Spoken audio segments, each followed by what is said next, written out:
Psalm 76 echoes with the sounds of battle, and scholars have identified various real episodes in Israel's history to which the psalmist might be referring.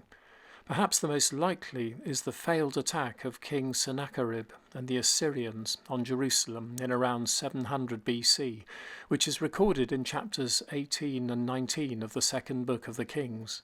This siege is also inscribed on Sennacherib's stone monument to his military campaigns, which survives.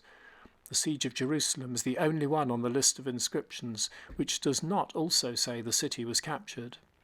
The psalm, then, is triumphant, but it was not long before Jerusalem did fall to the Babylonians and was largely destroyed. A new interpretation as to how God could still be present with his people had to be sought out, but the seeds of this are perhaps in this psalm nonetheless. The fierceness of man shall turn to thy praise, and the fierceness of them shalt thou refrain. Here we see a hint of the true peace that God promises the world. In Jewry is God known, his name is great in Israel. At Salem is his tabernacle, and his dwelling in Zion. There break he the arrows of the bow, the shield, the sword, and the battle.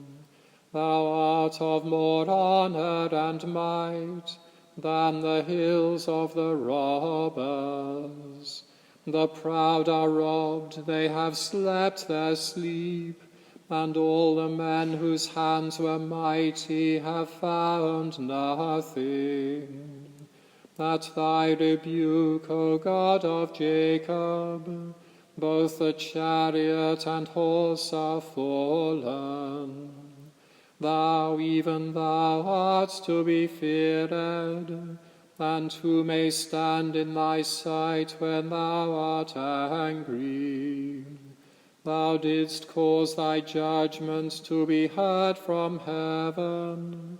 The earth trembled and was still.